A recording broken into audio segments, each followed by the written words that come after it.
warning before you read this video. Hi, I know it's cringe because it's uncut. It's basically like that stripped down challenge. Like YouTubers do it, like there's no editing, no cuts, and they have to get real, except I'm just reading, so it's completely, I don't know why the lights just did that. But anyway, it's going to be really awkward, so if it's kind of a little bit hard to follow, just try to keep up, because I do stumble a little bit over some things, and some sentences or some parts of sentences do get reread. So I'm sorry if it's a little bit hard to keep up with, but this was my mom's idea. I was just like, let me read tomorrow and then I'll edit it, but she was like, just read it, no edits, and I'm like, fine by me. So here you go. Hi guys, it's me. And today, my mom wants me to do like a reading with like no edits and no cuts. So that's going to be scary for me. And I almost paused because I was like, I can cut it out, but no, I can't. Also, I'm kind of grateful for that because I hate editing, but whatever. Today, I'm going to be reading more in Cold Blood, and I'm going to be starting on page 317 and ending on 330. By the way, the reason why I'm in this cover is because I'm freezing, but if I turn that off, I'm going to get anxiety, and then like there's no noise, and I'm going to be like, oh my god, I can't hear anything with the freaking ringing in my head. So yeah. Oh my gosh, I just paused. Okay, whatever, let's get started reading. I'm sorry if I repeat, by the way. That was also very awkward. I'm sorry if I repeat. And I'm sorry if I take like long pauses. If it like gets extremely bad, then obviously I'm gonna cut it out, but hopefully it doesn't. So let's just get started. Friday, May 13th, the first date set for the execution of Smith and Hickok, passed harmlessly, the Kansas Supreme Court having granted them a stay pending the outcome of appeals for a new trial filed by their lawyers. At that time, the Andrews verdict was under review by the same court. Perry's cell adjoined Dick's. Though visible to each other, they could easily converse, yet Perry seldom spoke to Dick, and it wasn't because of any declared animosity between them. After the exchange of a few tepid reproaches, their relationship had turned into one of mutual toleration, the acceptance of uncongenial but helpless Siamese twins. Sorry, I had to take a breath. It was because Perry, cautious as always, secretive, suspicious, disliked having the guards and other inmates overhear his private business, especially Andrews, or Andy, as he was called on the row. Andrews' educated accent Andrews' educated accent and the formal quality of his college-trained intelligence were anathema to Perry, who, though he had not gone beyond third grade, imagined himself more learned than most of his acquaintances, and enjoyed correcting them, especially their grammar and pronunciation. But here suddenly was someone, just a kid, constantly correcting him. Was it any wonder he never opened his mouth? Better to keep your mouth shut than to risk one of the college kid's snotty lines like, "Don't say disinterested," when what you mean is uninterested. Andrews meant well. He was without malice, but Perry could have boiled him in oil. Yet he never admitted it, never let anyone there guess why. After one of those humiliating incidents, he sat and sulked and ignored the meals that were delivered to him 3 times a day. At the beginning of June, he stopped eating altogether. He told Dick, "You can wait around for the rope, but not me." And from that moment, he refused to touch food or water or say one word to anybody. Wow, so he really became depresso, I guess. The fast lasted 5 days before the warden took it seriously. On the 6th day, he ordered Smith transferred to the prison hospital, but the move did not lessen Perry's resolve. When attempts were made to force-feed him, he fought back, tossed his head, and clenched his jaws until they were rigid as horseshoes.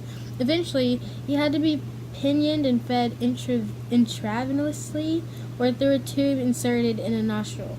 Even so, over the next 9 weeks, his weight fell from 168 to 115 pounds, and the warden was warned that force-feeding alone could not keep the patient alive indefinitely. Dick, though impressed by Perry's willpower, would not concede that his purpose was suicide. Even when Perry was reported to be in a coma, he told Andrews, with whom he had become friendly, that his former confederate was talking. He just wants them to think he's crazy. I don't think so. I think Perry's really just like, I'm not going to let you kill me, I'm just going to let me kill myself, which he still shouldn't do that anyway. Andrews, a compulsive eater, he had filled a scrapbook with illustrated edibles, everything from strawberry shortcake to roasted pig. I need to get on that for real. Said, maybe he is crazy, starving himself like that. He just wants to get out of here, play acting, so they'll say he's crazy and put him in the crazy house. Dick afterward grew fond of quoting Andrew's reply, for it seemed to him a fine specimen of the boy's funny thinking. "Is awful on a cloud complex to me." Ew, that was so gross. Well, Andrews allegedly said, "It sure strikes me a hard way to do this, starving yourself, because sooner or later we'll all get out of here. Either walk out or be carried out in a coffin. Myself, I don't care whether I walk or get carried. It's all the same in the end." Dick said, "The trouble with you, Andy, you've got no respect for human life, including your own." Andrews agreed, and he said, "I'll tell you something else.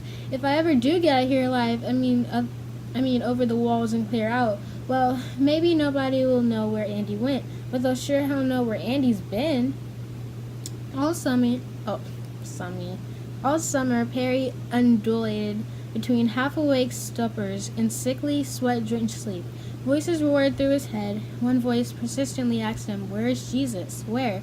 And once he woke up shouting, "The bird is Jesus! The bird is Jesus!" Oh, that's kind of wild. I thought he didn't believe in Jesus. Alright, whatever. His favorite old theatrical fantasy, the one in which he thought of himself as Perry O'Parsons, the one-man symphony, returned in the guise of a recurrent dream. The dream's geographical center was a Las Vegas nightclub where, wearing a white top hat and a white tuxedo, he strutted about a spotlighted stage, playing in turn a harmonica, a guitar, a banjo, drums, saying, "You are my sunshine," and tap danced up a short flight of gold-painted prop steps. At the top, standing on a platform, he took a bow.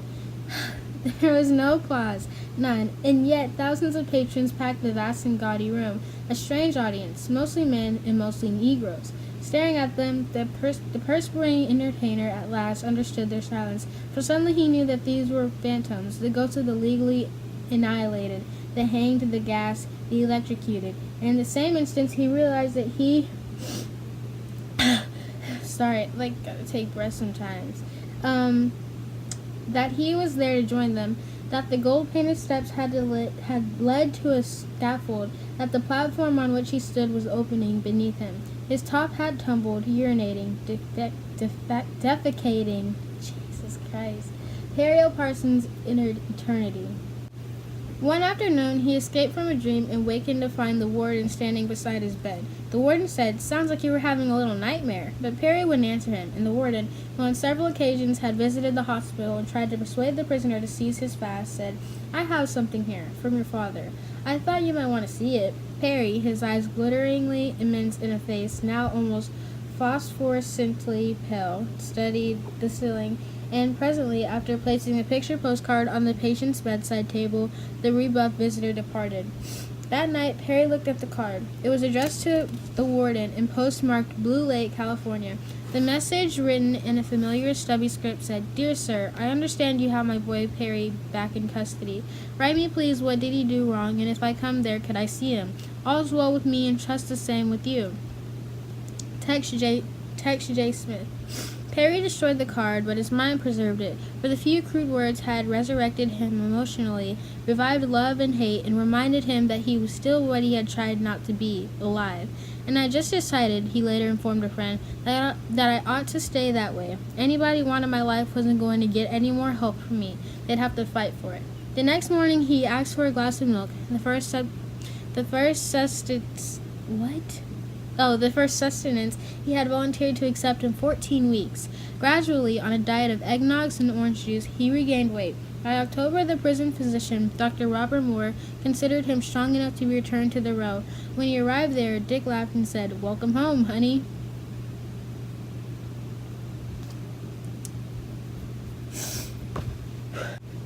The departures of Wilson and Spencer left Smith and Hickok and Andrews alone with the rose-burning lights and veiled windows. The privileges granted ordinary prisoners were denied them. No radios or card games, not even an exercise period. Indeed, they were never allowed out of their cells, except each Saturday when they were taken to a shower room, then given a once-weekly change of clothing. The only other occasions for momentary release were the far-between visits of lawyers or relatives. Mrs. Hickok came once a month. Her husband had died. She had lost the farm, and as she told Dick, lived now with one relative, now another. It seemed to Perry as though he existed deep underwater, perhaps because the row usually was as gray and quiet as What? Perhaps because the road usually was as gray and quiet as ocean depths, soundless except for snorers' coughs, the whispers of slippered feet, the feathery rackets of the pigeons nesting in the prison walls. But not always. Sometimes, Dick wrote in a letter to his mother, you can't hear yourself think. They throw men in the cells downstairs, what they call the hole, and plenty of them are fighting mad and crazy to boot, curse and scream the whole time. It's intolerable. So everybody starts yelling. What? So everyone starts yelling, shut up. I wish you'd send me earplugs. What? Only they wouldn't allow me to have them. No rest for the wicked, I guess. Oh, that kind of rhymed. I like that. The little building had been standing for more than a century, and seasonal changes provoked different symptoms of its antiquity. I don't know. I'm not even going to try to read that again. Winter cold saturated the stone and iron fixtures, and in summer, when temperatures often hurtled over the 100 mark, the old cells were malodorous cauldrons. So hot my skin stinks, Dick wrote in the letter dated July 5th, 1961. I try not to move much. I just sit on the floor. My bed's too sweaty to lie down, and the smell makes me sick because of only the one bath a week and always wearing the same clothes. No ventilation whatsoever. Or whatever, and the light bulbs make everything hotter. Bugs keep bumping on the walls.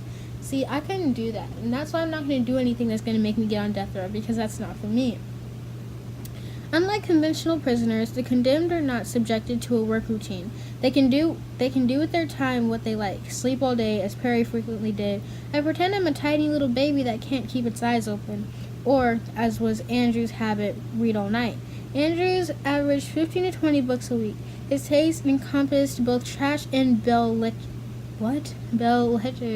and he liked poetry, Robert Frost particularly, but he also admired Whitman, Emily Dickinson, and the comic poems of Ogden Nash. Though the quenchless quality of his literary thirst had soon depleted the shelves of the prison library, the prison chaplain and others sympathetic to Andrews kept him supplied with parcels from the Kansas City Public Library. Dick was rather a bookworm, too, but his interest was restricted to two themes: sex, as represented in the novels of Harold Robbins and Irving Wallace. Perry, after being lent one of these by Dick, returned it with an indignant note. Degenerate filth for filthy, degenerate minds. In law literature, that was the end of the sentence. Whoops. He consumed hours each day leafing through law books, compiling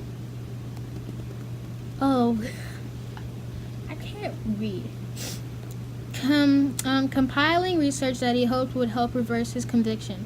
Also, in pursuit of the same cause, he fired off a cannonade of letters to such organizations as the American Civil Liberties Union and the Kansas State Bar Association. Letters attacking this trial as a travesty of due process and urging the recipients to aid him in his quest for a new trial. Perry was persuaded to draft similar Oh my god, I can't read this. Perry was persuaded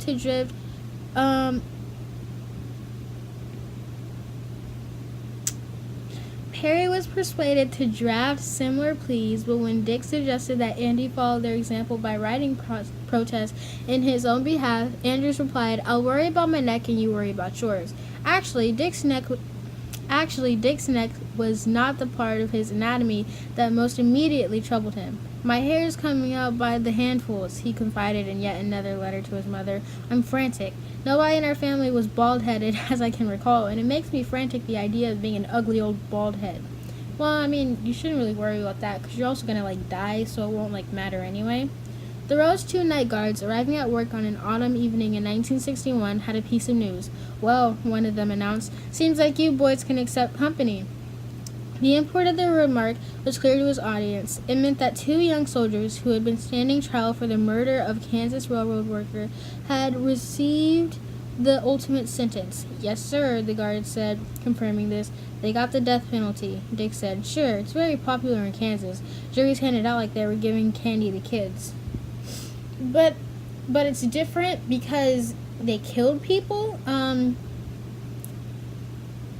But moving on, one of the soldiers, George Ronald York, was 18. His companion, James Douglas Latham, was a year older. They were both exceptionally personable, which perhaps explains why hordes of teenage girls had attended their trial. Though convicted of a single slaying, the pair had claimed 7 victims in the course of the cross-country murder spree. Alright, some things are just worth the death penalty, I guess. Ronnie York, blonde and blue-eyed, had been born and raised in Florida, where his father was a well-known, well-paid deep-sea diver. The Yorks had a pleasantly comfortable home life, and Ronnie, overloved and overpraised by his parents and a worshipful young sister, was the adored center of it. Latham's background was the opposite extreme, being every bit as bleak as Perry Smith's. Born in Texas, he was the youngest child of fertile, moneyless, embattled parents who, when finally they separated, left their progeny to fend for themselves. To scatter hither and thither. What? Hither and thither? Never heard of that before in my life. Loose and unwanted as bundles of panhandle tumbleweed. At 17, in need of a refuge, Latham enlisted in the army. 2 years later, found guilty of an AWOL offense, he was imprisoned in the stockade of Fort Hood, Texas. It was there that he met Ronnie York, who was also under sentence for having gone AWOL. Though they were very unlike, even physically, York being tall and phlegmatic. Why am I not being able to, talk?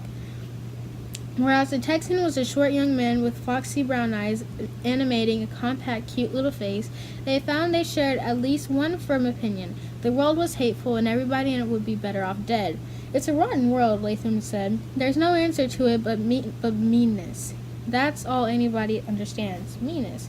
Burn down the man's barn. He'll understand that. Poison his dog? Kill him. Ronnie said Latham was 100% correct, adding, anyway, anybody you kill, you're doing them a favor. Don't know how to feel about that. The first person they chose to so favor were 2 Georgia women, respectable housewives who had the misfortune to encounter York and Latham not long after the murderous pair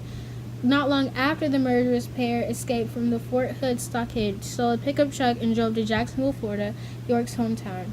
Oh, fun. The scene of the encounter was an Esso station on the dark outskirts of Jacksonville, the date of which the night of May 29th, 1961. Originally, the absconding soldiers had traveled to the Florida city with the intention of visiting York's family. Once there, however, York decided it might be unwise to contact his parents. His father sometimes had quite a temper. He and Latham talked it over, and New Orleans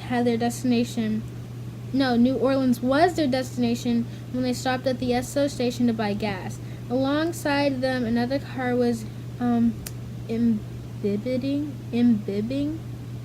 imbibing fuel.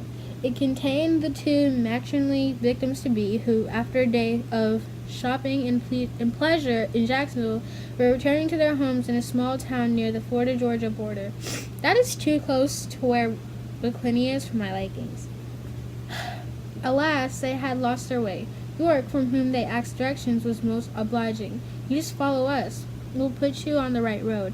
But the road to which they led them was very wrong indeed. A narrow side turning that petered off into swamp. Nevertheless, the ladies followed along faithfully until the lead vehicle halted, and they saw, in the shine of their headlights, the helpful young man approaching them on foot, and saw too late that each was armed with a black bullwhip. The whips were in the property of the stolen truck's rightful custodian, a cattleman. It had been Latham's notice to use them as garrotes. I don't know. Which, after robbing the women, is what they did. In New Orleans, the boys bought a pistol and carved 2 notches in the handle. Okay, because why is this relevant? I don't care about what they did. I'm just okay, they're there, and that's that. Why do we have to hear their whole entire life story, too? I'm actually surprised that I'm not messing up as bad as I thought I would, even though I'm still messing up because I'm, not good at reading real time, but I'm proud of me. During the next 10 days, notches were added in Tullahoma, Tennessee, where they acquired a snappy red Dodge convertible by shooting the owner, a traveling salesman, and in an Illinois suburb of St. Louis, where 2 more men were slain. The Kansas victim, who who followed the preceding 5 was a grandfather. His name was Otto Ziegler. He was 62, a robust, friendly fellow, the sort not likely to pass distressed motorists without offering assistance. While spinning along a Kansas highway one fine June morning, Mrs. Ziegler spied a red convertible parked by the roadside, its hood up, and a couple of nice-looking youngsters fiddling with the motor. How was the good-hearted Mr. Ziegler to know that nothing ailed the machine, that this was a ruse devised to rob and kill would-be Samaritans? His last words were, "Anything I can do?" York, at a distance of 20 feet, sent a bullet crashing through the old man's skull, then turned to Latham and said, "Pretty good shooting, huh?" Okay. Their final victim was the most pathetic. It was a girl, only 18. She was employed as a maid in a Colorado motel where the rampaging pair spent a night, during which she let them make love to her. Oh my god, I can't read this. My nose is running!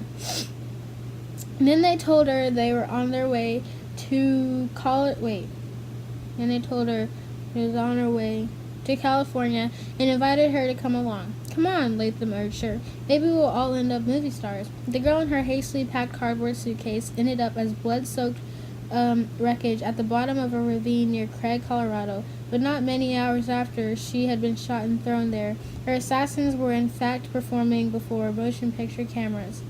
Wow. That's terrible, but that girl was also stupid for going with them in the first place, I guess.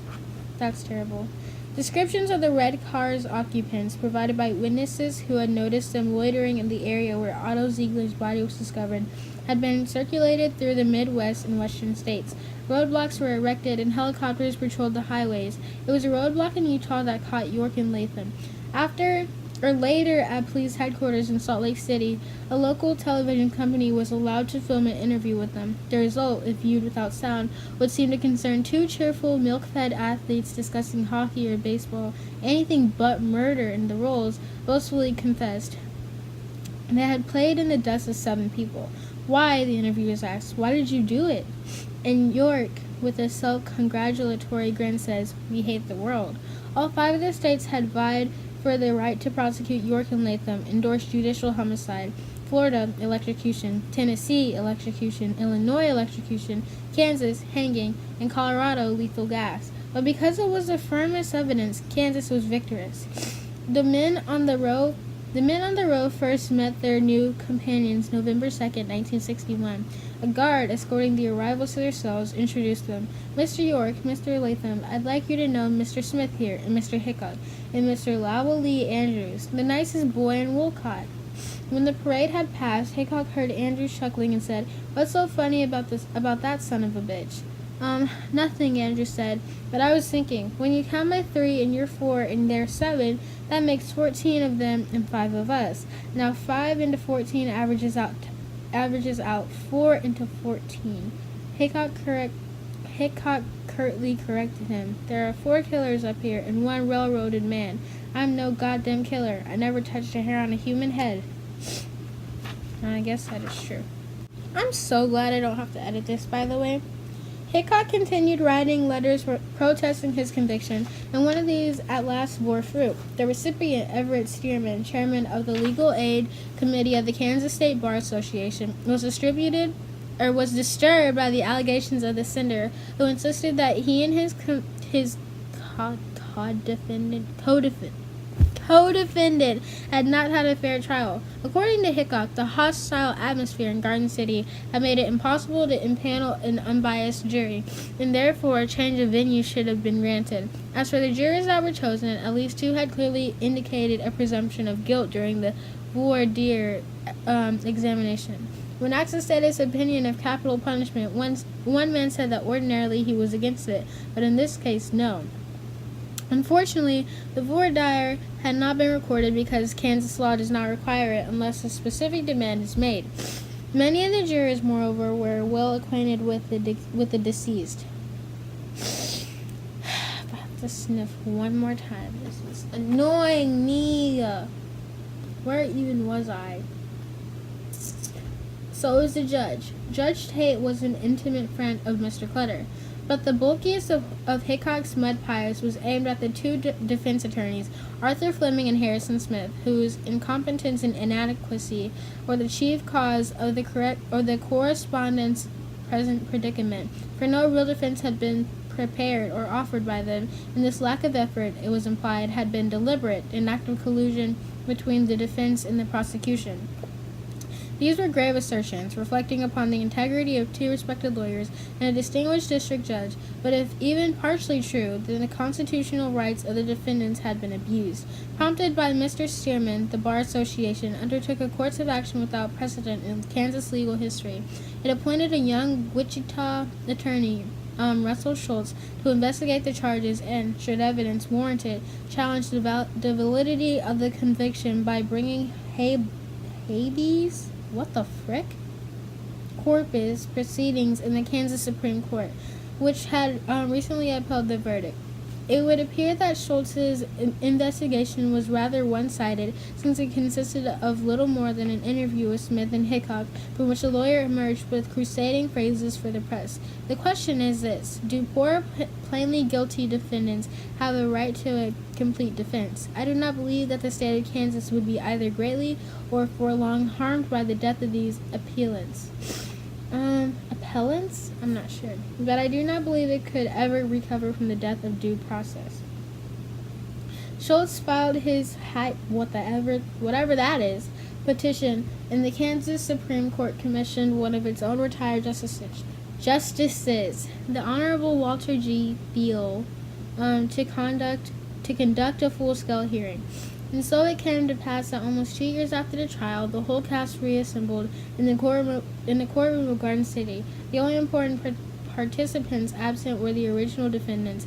In their stead, as it were, stood Judge Tate, old Mr. Fleming, and Harrison Smith, whose careers were imperiled, not because of the appellant's allegations per se, but because of the apparent credit the Bar Association bestowed upon them.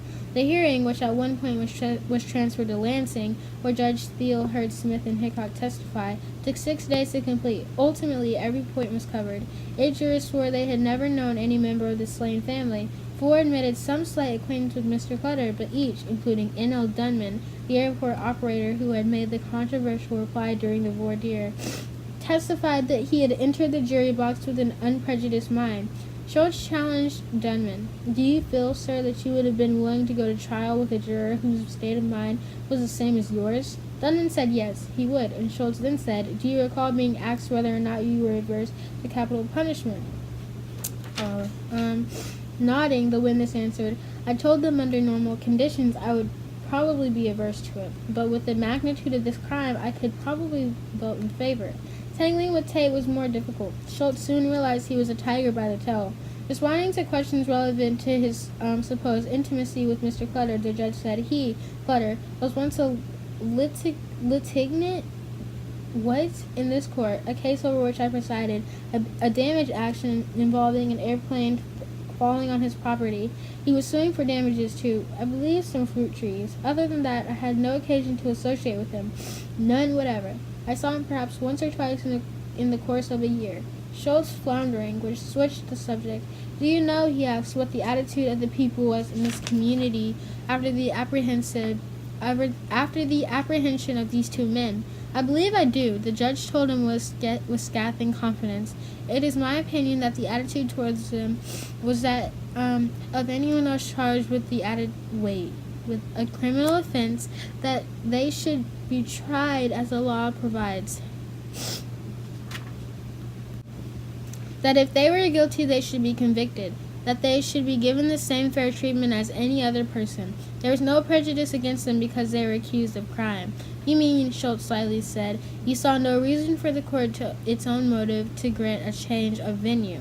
Tate's lips curved downward, his eyes blazed. Mr. Schultz, he said, as though the name was a prolonged hiss, the court cannot on its own grant a change of venue. That would be contrary to Kansas law. I couldn't grant a change unless it was properly requested. But why had such a request not been made by the defendant's attorneys? Schultz now pursued this question with the attorneys themselves, for to discredit them and prove that they not supplied their clients with the minimum protection was. From the Wichita lawyer's viewpoint, the hearing's principal objective. Fleming and Smith withstood the onslaught in good style, particularly Fleming, who, wearing a bold red tie and an abiding smile, endured Schultz with gentlemanly resignation. Explaining why he had not applied for a change of venue, he said, "I felt that since the Reverend Cohen, the minister of the Methodist Church, and a man of substance here, a man of high standing, as well as many other ministers here, had expressed themselves against capital punishment, that at least a leaven had been cast in the area, and there were likely more people here inclined to be lenient in the matter of the penalty than perhaps in other parts of the state." Then I believe it was a brother of Mrs. Clutter's who made a statement that appeared in the press indicating he did not feel the defendant should be put to death. Schultz had a score of charges, but underlying them all was the implication that because of community pressure, Fleming and Smith had deliberately neglected their duties. Both men, Schultz maintained, had betrayed their clients by not consulting with them sufficiently. Mr. Fleming replied, "I worked on the case to the very best of my ability, giving it more time than I do in most cases." By waiving a preliminary hearing, Smith answered, "But, sir, neither Mr. Fleming nor I had been appointed counsel at the time of the waiver." By making remarks to newsmen damaging to the defendants, Schultz to Smith, Are you aware that a reporter, Ron Cole of the Topeka Daily Capital, quoted you on the second day of the trial as saying there was no doubt of Mr. Hickok's guilt, but that you were concerned only with obtaining life imprisonment rather than the death penalty? Smith to Schultz, "No, sir. If I was quoted as saying it, it was incorrect, and by failing to prepare a proper defense." This last proposition was the one Schultz peddled hardest. It is relevant, therefore, to reproduce an opinion of it written by 3 federal judges as a result of a subsequent appeal to the United States Court of Appeals, 10th Circuit. We think, however, that those viewing the situation in retrospect have lost sight of the problems which confronted Attorneys Smith and Fleming when they undertook the defense of these petitioners. When they accepted the appointments, each petitioner had made a full confession, and they did not then contend, nor did they seriously contend at any time in the state courts, that these confessions were not voluntary. A radio taken from the Clutter home and sold by the petitioners in Mexico City had been recovered, and the attorneys knew of other evidence of their guilt than in the possession of the prosecution. We called upon to plead to the charges against them. They stood mute, and it was necessary for the court to enter a plea of not guilty for them. There was no substantial evidence then, and none has been produced since the trial, to substantiate a defense of insanity. The attempt to establish insanity as a defense because of serious injuries and accidents years before, and headaches and occasional fainting spells of Hickok, was like grasping at the proverbial straw. The attorneys were faced with a situation where outrageous crimes committed on innocent persons had been admitted. Under these circumstances, they would have been justified in advising that petitioners enter pleas of guilty and throw themselves on the mercy of the court. Their only hope was through some turn of fate, the lives of these misguided individuals might be spared.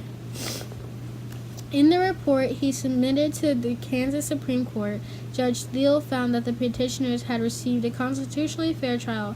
The court thereupon denied the writ to abolish the verdict and set a new date of execution, October 25, 1962. As it happened, Lowell Lee Andrews, whose case had twice traveled all the way to the United States Supreme Court, was scheduled to hang 1 month later. The Clutter slayers, granted a reprieve by a federal judge, evaded their date. Andrews kept his. That was actually really easy to read. I'm confused because I messed up, but I didn't mess up as much as I normally do when I edit it, which is weird. And now someone's knocking on my door, so I'm just gonna say bye-bye.